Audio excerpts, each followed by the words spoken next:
Bem-vinda, bem-vindo ao Item Mais de hoje. Hoje nós vamos falar sobre a disputa entre João Dória e Jair Bolsonaro. Essa disputa está nas rodas, né? Está nas redes. Essa disputa tem sido vista e escancarada. Enfim, para falar mais sobre isso, eu tenho dois convidados ilustres hoje aqui no Item Mais. O Yuri Pita, nosso analista de política, e o Pedro Duran, o nosso repórter que acompanha ali o dia a dia da política. Bem-vindos, meninos, tudo bem? Tudo bom? Obrigado, Mona Lisa. Obrigado pelo ilustre. Mas é, de fato. Oi, Pita. Tudo bom, Mona Lisa? Pedro, um prazer estar aqui com vocês. Vamos que vamos. O pessoal te chama de Pita, de Yuri. Como é que Tanto faz, quando pode tá chamar. mais próximo?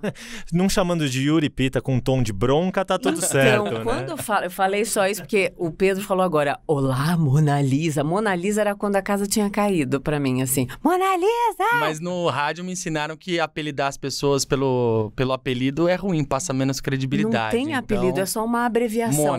Mona. Eu também aprendi assim, mas como aqui o papo é mais informal, e é exatamente essa palavra que vai conduzir esse Item Mais. É um papo informal sobre essa disputa, Dória e Bolsonaro, que tem ganho dia a dia capítulos memoráveis. Vamos começar com o que está acontecendo nessa segunda-feira. Você está ouvindo o nosso podcast na terça, mas nessa segunda-feira, João Dória deu um passo decisivo para essa briga entre eles, ou para esse distanciamento, ou enfim, use a palavra que você achar mais conveniente, Pita, sobre a quarentena em São Paulo. Pois é, Mona, a gente estava acompanhando aqui, o João Dória prorrogou a quarentena aqui em São Paulo até dia 22 de abril, mais 15 dias em relação ao dia 7. A gente acompanha duas coletivas de imprensa, uma do governo de São Paulo, em que, via assessoria de imprensa e também a nossa apuração, acabou de confirmar a ampliação da quarentena no estado até o dia 22 de abril, ou seja, mais 15 dias de isolamento social. O que significa isso? João Dória continua firme na sua trajetória de defesa do isolamento social e se escora nas informações que vêm da Organização Mundial da Saúde, das autoridades médicas que estão concentradas aqui em São Paulo, mas também em outros estados. Basta ver que nessa coletiva ele estava cercado de uma série de médicos, ainda uma presença simbólica, a volta do infectologista Davi Wipp, que estava afastado porque ele próprio havia contraído o vírus e havia desenvolvido a doença, a Covid-19. Então, quer dizer, ele procura mostrar essa imagem de que ele está ao lado da ciência. E, muito simbolicamente, um dia depois do presidente Jair Bolsonaro, que insiste na tese de que a preocupação deve ser acompanhada dos efeitos econômicos da pandemia, de que vai ter muito problema econômico e é um fato, vai haver muito problema, muita repercussão em termos de emprego, de sobrevivência das empresas, mas no domingo, um dia antes desse anúncio do João Dória, o presidente Jair Bolsonaro estava defendendo um jejum, uma atitude religiosa e ao lado de pastores religiosos. Muito obrigado a todos vocês e aqueles que têm fé e acreditam. Domingo é o dia de jejum. E reafirmando o discurso dele de preocupação com o impacto econômico, deixando em segundo plano essas medidas que são defendidas pelos especialistas de saúde e fazendo a aposta no confronto, dizendo que ele tem o poder da caneta, fez novamente críticas a João Dória e ao governador do Rio, Wilson Witzel, ou seja, tem mais capítulos pela frente dessa disputa que, enfim, não é restrita à pandemia, começou antes e vai se estender para depois da pandemia. Eu tenho outra pergunta para o Yuri, mas antes eu quero colocar o Pedro Duran também nesse papo. Pedro, todas as vezes em que você estava ali no Palácio dos Bandeirantes, para você que não é de São Paulo, o Palácio dos Bandeirantes é a casa do governo paulista, todas as vezes em que você está fazendo essa cobertura, o que você esteve, essa preocupação dessa cisão e da vantagem disso, ou de como isso será utilizado politicamente pelo governador João Dória, isso fica claro para os repórteres? Quando eu era repórter, muitas vezes essa mensagem era escancarada. Como eu estou fora da rua já há alguns anos, eu quero saber se você sente isso quando você está lá na sua cobertura. Claro, é apenas uma percepção de repórter, não uma análise de repórter. Conta, Pedro. Claro, não, eu acho, Mona, que a gente precisa fazer um retrospecto para poder entender um pouco os fatos. Eu conheci o João Dória em 2016, o João Dória político, não o João Dória empresário. majoritário, que foi quando ele se apresentou como pré-candidato à Prefeitura de São Paulo pelo PSDB, disputou as prévias e até hoje esse João Dória político foi mudando muito. Mas uma coisa continua bastante presente na forma como ele se comporta. João Dória seguia por duas principais coisas, as redes sociais e as pesquisas. Ele usa isso para tomar decisões estratégicas sobre o governo e também para decidir quem ele traz para perto ou quem ele afasta de si. E foi assim com o Bolsonaro. Esse afastamento foi gradual. Ele começou a se aproximar do Bolsonaro lá na campanha eleitoral, em 2018, quando ele, pelo Paulo Marinho, empresário, que foi o chefe ali do comitê da casa que o Bolsonaro usou como local de campanha, ele foi se aproximando do Bolsonaro. E naquele momento havia claramente uma intenção de usar o fator político do Bolsonaro, a força dele nas pesquisas, para poder se impulsionar e se eleger governador. No dia 28 de outubro, vote 45 para acelerar e defender São Paulo. E vote Bolsonaro 17 para acelerar o Brasil. Hoje, esse afastamento é muito mais claro do que era quando ele foi eleito e quando ele teve até um pouco de receio de confrontar o Bolsonaro. Por isso ele coloca o Bruno Covas em alguns momentos, que aparece como o grande opositor do Bolsonaro no discurso público, depois ele assume claramente esse papel. Então, respondendo a sua pergunta, sim, hoje é claro, é escancarado, que ele quer um distanciamento do Bolsonaro, tudo que o Bolsonaro fala contra a ciência, contra a imprensa, contra o sistema, contra o Congresso, Dória faz questão de afirmar esse contraponto logo em seguida para se apresentar como uma figura distante do Bolsonaro hoje em dia. Mas, Pita, exatamente isso. A conta política, a conta eleitoral dessa certa incongruência chega para qualquer um, né? Sem dúvida alguma. Quer dizer, e aí o que acontece com o João Dória? Talvez o que a gente possa afirmar é que o vírus, o novo coronavírus e essa pandemia, como disse o Pedro, deixou mais escancarada essa divergência e deu um bom discurso para o João Dória poder se afastar de Jair Bolsonaro sem dar aquela impressão que muitos dos críticos do governador haviam apontado de oportunismo, de deixar os outros para trás, de não ser uma pessoa confiável. Muita gente no meio político via os movimentos de João Dória como alguém que você não pode confiar porque, se precisar, ele vai virar as costas para você. E isso na política deixa marcas, tem um custo importante que na hora de você construir alianças para o futuro, essa conta volta. É uma dinâmica que na política é diferente do meio empresarial, né? No meio empresarial é mais natural você ter esse tipo de situação que você alcança um determinado patamar, o que ficou para trás e você vai indo sempre em frente. Na política não. Na política você tem vários momentos que você precisa voltar, precisa recompor com quem foi o seu adversário, depois você pode ter um rompimento de novo, mas na política tem alguns ditados que são meio clichês, mas que... Não, eles ajudam a gente a ligar a cabeça. Que é um pouco aquela história, nem tão longe que não possa se reaproximar, nem tão perto que não possa distanciar. É quase aquela brincadeira de onde a sogra deve morar em relação à sua casa, né? Nem tão perto que possa vir de chinelo, nem tão longe que tenha que vir de mala. É um pouco essa mesma lógica na política, no seguinte sentido. Quando você rompe com alguém de forma definitiva, você comprou um inimigo que nunca mais você vai se aliar, você tem que ter muita clareza de que vai ser isso e deixar isso pra lá. Agora, tem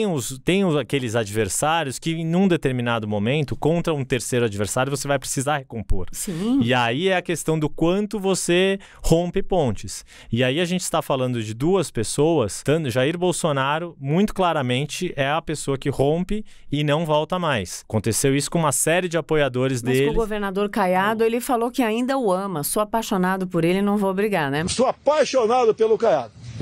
Por ele. Então, o dia que eu conversar pessoalmente com ele, eu acho que tudo vai estar esquecido, já a gente vai continuar namorando, com toda certeza. Heteramente falando. Mas o Caiado falou que ele trai os seus aliados, que ele não é confiável. Eu, como médico e governador do Estado, não posso admitir e concordar com o presidente que vem a público sem ter consideração com seus aliados, sem ter respeito com seus aliados. Mas vamos entender o momento também, que o presidente está bem mais, com muito menos aliados do que ele tinha até antes da pandemia. Mesmo se for pegar ao longo do ano passado, o exercício do primeiro ano de mandato do Jair Bolsonaro, vários dos seus apoiadores de campanha de 2018 foram ficando pelo caminho sem uma perspectiva de retomada. Joyce Hasselmann, Gustavo Bebiano, próprio Paulo Marinho, o general Santos Cruz. Todos esses que você citou foram acolhidos pelo Dória. Paulo Marinho foi acolhido pelo Dória, Joyce Hasselmann Tossman foi acolhida pelo Dória, Bebiano foi acolhido pelo Dória. Então, quer dizer, também tem um pouco disso, né? Dele trazer para perto de si os bolsonaristas desgarrados, né?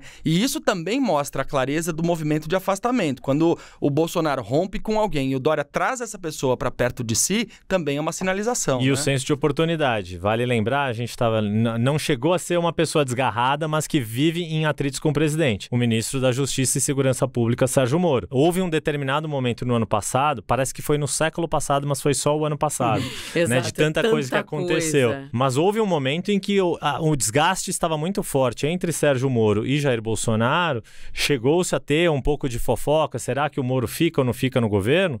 E houve um momento em que o João Dória falou, se o Sérgio Moro sair do governo federal, ele tem espaço no governo estadual. Eu acolho aqui. Eu acolho aqui.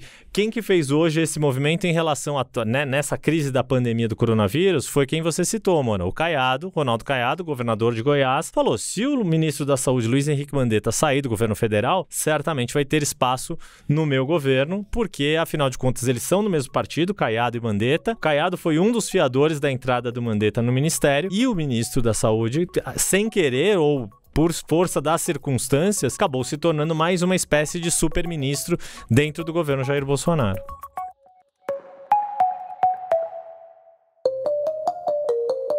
Ó, pra gente botar mais molho nessa macarronada política... Ai, que coisa horrorosa que eu fiz esse trocadilho. Misericórdia, mas vamos. É porque tá na hora do almoço e a gente não comeu ainda. Você está nos ouvindo de manhãzinha, no decorrer do dia, mas a gente grava aqui exatamente que horas são agora pra gente não mentir pra ninguém. 1h37. Fome, pita. Vou te confessar uma coisa. Hoje eu consegui almoçar. Insuportável. O seu programa me ajudou a almoçar. Insuportável. Pedro Duran também. Esse privilégio de almoçar eu não tenho tido nos últimos dias. Eu também. É um ativo que não é um não lanchinho rola mais. rápido. Mas, eu ó, aproveitei a pausa para estudar aqui pro podcast e pedi uma comida, consegui comer. Olha só que gente empenhada, que tudo de bom isso. Mas vamos lá, eu tô no automático porque a gente não tem mais pausa. Enfim, mas vamos lá. Vamos colocar os molhos então, que rapidamente nessa cronologia para refrescar sua cabecinha aí, você que tá nos ouvindo. Outubro de 2018, né? As eleições, Dória ali eleito, apertado, surfando aí na onda do bolsonarismo. Bolsonaro também defende São Paulo.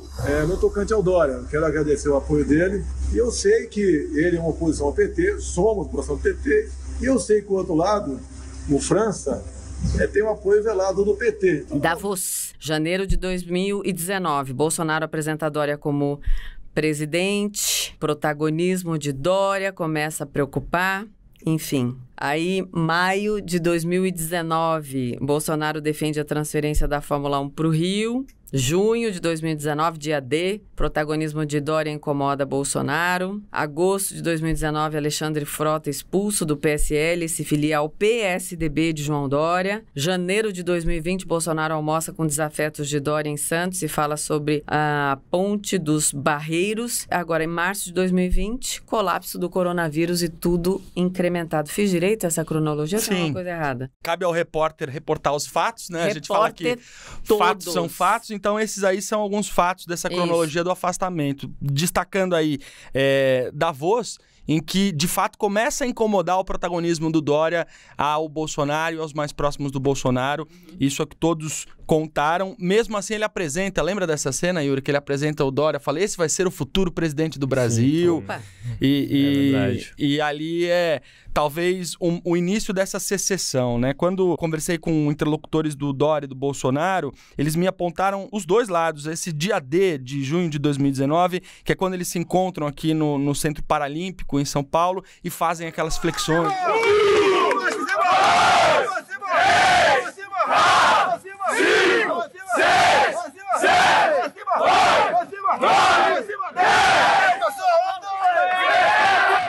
Você foi bonzinho, né? Aquilo não foi flexão. O que é aquilo? Levantamento de pescoço. Pode ser um exercício cervical e não minha professora, braçal. Minha personal nunca aceitaria aquela flexão de Mona Lisa só para pontuar, mas vamos lá. E aí, já tinha acontecido aquele episódio da Fórmula 1, né? Aquele atrito da Fórmula 1. Foi bastante claro em que o Bolsonaro falou de levar ela para o Rio de Janeiro, e a Fórmula 1 representa economicamente muito para o estado de São Paulo e para a cidade de São Paulo. Então, nesse dia, eles se encontraram e todos perceberam ali um estranhamento entre os dois, nesse dia das flexões, entre aspas. Estranhamento, rusgas explícitas, né? Exato. Claramente o protagonismo não era o dia das flexões, foi o dia da inflexão, é isso? Exato. Nós estamos terríveis hoje no trocadilho. Eu não perco. Gente do céu. Aí ali eles vão se separando, a gente citou alguns nomes, tem também o Alexandre Frota, que foi acolhido, tem também o Santos Cruz, que depois que saiu do governo foi convidado para fazer uma palestra no LIDE, que é o grupo de empresários que o Dória comandou e agora passou adiante, mas ainda tem bastante influência. Então, são elementos aí que vão mostrando esse distanciamento dos dois ao longo desses últimos meses, né? Nós estamos num momento em que a notícia, ela ganhou mais relevância, né, Pita? As pessoas estão reclusas, no isolamento, muita gente está consumindo mais informação e muita gente está tentando entender o que vem lá para frente. Neste momento aqui, abril de 2020, dia 6, que a gente está gravando, e você está nos ouvindo dia 7 ou depois, quando você quiser. Neste momento, quem está lucrando mais com essa crise toda da pandemia politicamente? Bolsonaro ou João Dória? E com os dados do fim de semana. Pegando essas pesquisas que foram publicadas, tem Instituto Datafolha, Instituto IPESP, o que a gente percebe é que as medidas de controle sanitário, as medidas de saúde têm tido apoio da maioria da população, né? Varia 66% a favor de isolamento, 76% apoiando as medidas tomadas pelo ministro da Saúde. Então, essas medidas da saúde têm tido maior preferência na opinião pública do que as não medidas, do que a não adoção desse tipo de medidas. E nesse sentido, quando o João Dória se posiciona como alguém que segue fielmente as orientações das autoridades de saúde e da Organização Mundial da Saúde, ele sem dúvida acaba tendo um ganho de imagem também. E é um pouco aquilo que a gente começou a falar um pouco antes. Ele consegue, com o vírus, amenizar aquela imagem de oportunismo que os aliados de Jair Bolsonaro sempre foram frisando essa imagem no governador desde esse rompimento que o Pedro Duran estava relatando para a gente de meados do ano passado. Logo que houve esse estranhamento entre João Dória e Jair Bolsonaro, os aliados do presidente, o próprio presidente, sempre fizeram questão de afirmar que João Dória havia sido oportunista. Essa era a palavra com que eles tentavam qualificar o governador sempre que falavam dele, e ainda hoje utilizam essa expressão. E nesse sentido, enquanto as medidas de saúde são mais bem vistas pela população, são consideradas importantes e têm tido adesão, a despeito de relatos de lugares querendo flexibilizar as restrições, do incômodo que a quarentena causa, do mal-estar que causa em todos nós, mas nesse sentido o presidente vem perdendo, vem se desgastando. Não, eu diria que não é só por fazer esse discurso de que está preocupado com a economia e antecipando um movimento que deve ocorrer mais para frente. O que o presidente está preparando? Se ele conseguir manter a resiliência e manter alguma capacidade de manter um discurso mais retilíneo, o que vai acontecer? Ele vai segurar o pior da pandemia, no sentido desse período que é mais agudo que a gente vai viver entre abril e maio, e quando começar a amenizar os problemas de saúde e os problemas econômicos estiverem mais fortes, talvez ali ele consiga fazer o X e ele possa adotar o discurso. Eu avisei, a economia ia fazer muito mais vítimas, seja de desempregados, de famintos, de pessoas que se desagregam, famílias que se desagregam pelo problema econômico, e a doença não foi tão grave assim. Esse é o discurso que Jair Bolsonaro está preparando para fazer daqui para frente. Nesse momento, ele está perdendo. Pode ser que depois ele consiga fazer essa virada, mas isso vai depender do comportamento da própria pandemia e de como as políticas econômicas que o governo federal está desenhando e tem para implementar, como é que elas vão funcionar, se elas vão conseguir amenizar um pouco esse impacto econômico ou se vai ser um impacto tão forte que todas as autoridades, no fim das contas, vão pagar algum preço político. Agora, Pedro, qual que é o maior desafio de ser um repórter de política neste momento em São Paulo? Eu acho, Mona, conseguir separar um pouco as coisas e entender o que é serviço, o que é saúde, o que de fato importa para as pessoas e o que é política. Porque também tem política nessa história toda e a gente não pode esquecer isso, e é preciso entender esses movimentos. Então, para trazer um bastidor aqui para o ouvinte do podcast. Ótimo. O João Dória escolheu fazer essas coletivas diariamente, não foi à toa. Ele escolheu fazer isso porque ele percebeu que havia interesse da mídia, da imprensa, em ter uma voz que destoasse da voz de Bolsonaro nesse momento e que fosse mais aproximada com as medidas de isolamento. Mas, quando ele faz isso, ele tem clara noção de como é que essa coletiva, de como é que a fala dele está repercutindo. Então, para você ter uma ideia, a hora que as televisões começam a transmitir a coletiva dele, ele muda o tom da fala. Como? Ele muda o tom, por exemplo, nos ataques ao Bolsonaro. Tem os assessores dele que o avisam que essa coletiva entrou em transmissão na televisão. A gente está lá, a gente está vendo esse simbolismo, esses movimentos. E aí, por exemplo, os ataques mais diretos ao Bolsonaro, ele guarda para momentos em que todos estão assistindo, em que todos estão acompanhando. Ensaia e faz. Ouvir a palavra sensata, ouvir a palavra da ciência, ouvir a palavra dos médicos, ouvir a palavra daqueles que conhecem. E se afastar daqueles que pregam o ódio, que pregam atitudes que não correspondem ao interesse maior, que é preservar vidas. Isso não sou eu que estou achando ou que estou chutando, isso as pessoas próximas dele que tomam essas decisões com ele me contaram. Então, é importante a gente saber que também tem, perto dessas decisões políticas em relação à saúde, também tem o lado político pessoal do Dória, da imagem dele, da preocupação com a imagem que ele vai passar e com o posicionamento que ele tem em relação às decisões, às atitudes que ele toma. Então, acho que você perguntou, o maior desafio é a gente poder entender claramente nesse momento, qual é o jogo político que está por trás dessas histórias, dessas decisões, dessas situações que são colocadas. Porque, Yuri, briga de titãs, né? Os dois têm esse timing político, né? Tanto o Bolsonaro quanto o Dória, com estilos diferentes, né? O Dória na boniteza das palavras, na apresentação impecável, Bolsonaro na tal espontaneidade que agrada tanta gente, com aquele discurso mais incisivo, mais duro, muitas vezes resvalando pela falta ali de polimento, vamos dizer assim. Nessa guerra de titãs, nessa briga de titãs, os capítulos prometem, né? Agora a gente não consegue apontar absolutamente nada, né? Sem dúvida alguma.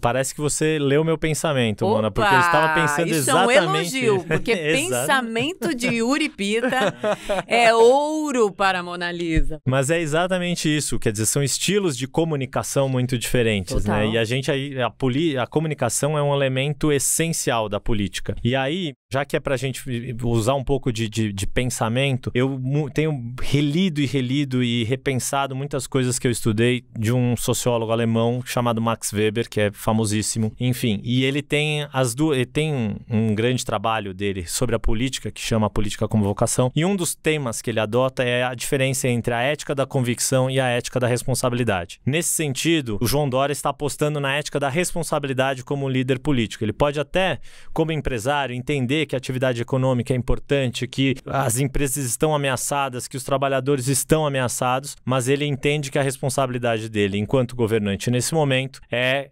manter as restrições, o isolamento social. A ética da convicção é aquela crença, é a paixão que move a política, é o que te faz acreditar numa ideia e colocá-la em prática. E isso é importante para uma liderança política. E Jair Bolsonaro tem essa ética de convicção muito aflorada, muito exacerbada. É óbvio, quando o presidente coloca a preocupação, as pessoas não vão ter dinheiro, vai faltar renda para o ambulante, para a diarista, para o vendedor de pipoca. É um fato, isso, e ele tem razão nesse fato, isso vai acontecer.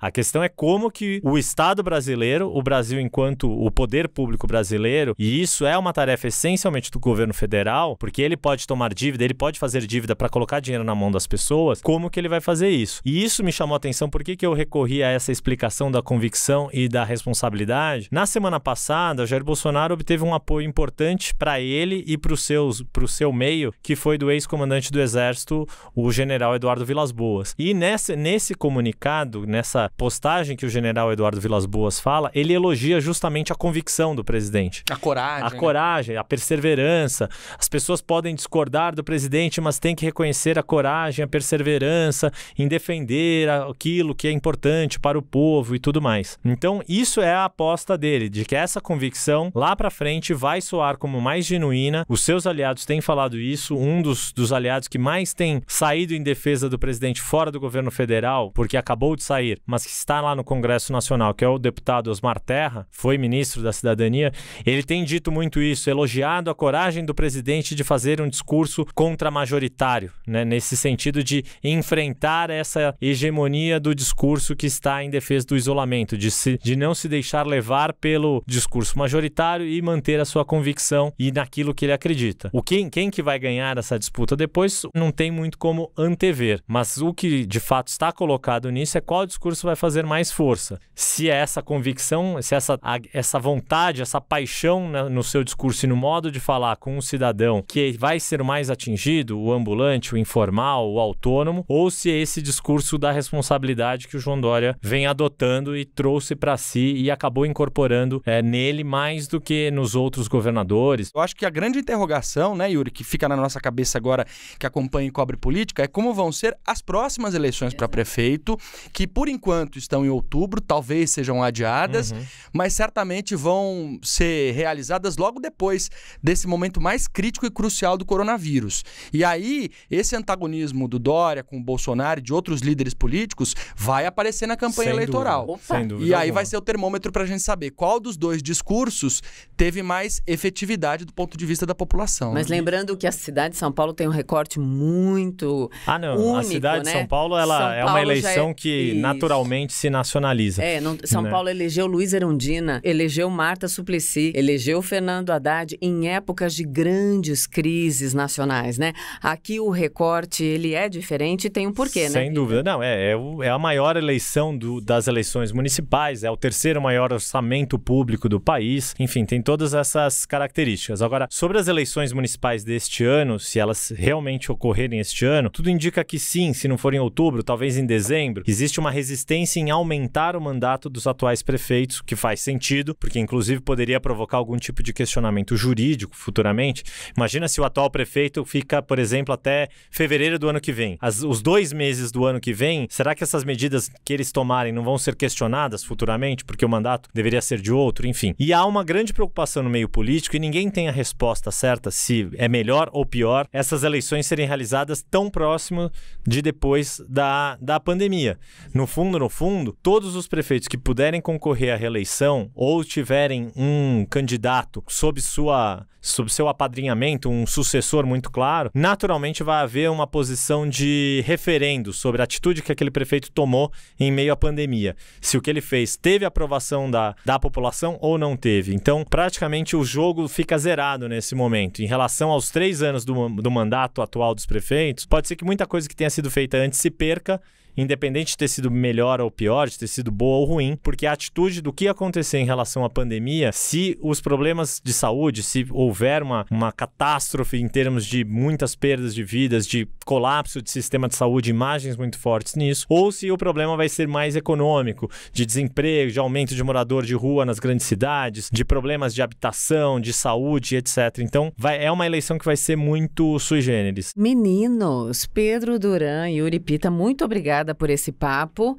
Gostei demais. Na verdade, o que a gente fez para você que nos acompanha é só dar um molho do momento atual, mas eu tô dizendo que desde que eu comecei a trabalhar aqui na firma, eu já enchi 5 caderninhos de anotação, mas caderninho grande.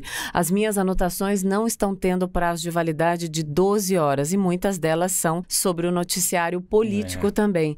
Tá intenso, né? Nossa, isso totalmente, assim, a gente brinca, né? A gente tá no ar, a gente tá na nossa... Eu perdi a conta aqui, terceira ou quarta semana? Terceira semana? Estamos indo agora para a quarta. A gente vai para a 4ª semana e parece que já faz 4 meses que a gente está no ar de tanta notícia que a gente cobriu, que é bom no seguinte aspecto, a gente está aqui cumprindo a nossa missão, a gente tenta dar o nosso melhor e deixar, no caso aqui, o ouvinte da CNN, do podcast aqui da Mona, mais bem informado e que ele tire as suas conclusões. Ninguém aqui tá dizendo que um é melhor do que o outro, Nada, político A ou político B. A gente dá as informações, dá os elementos e deixa o nosso espectador, nosso ouvinte, tirar suas conclusões. Vamos lá, Pedro, dá o tchau bonito também desse jeito que você faz sempre. Olha, eu fiquei muito honrado de ser convidado. Imagina. Quero agradecer a você e a Lorena pelo convite. Não tenho nem paletó. Lorena é minha mini-chefa, tem 1,55 m. Lorena Lara. Pronto. Tá aqui do nosso lado atrás da máscara.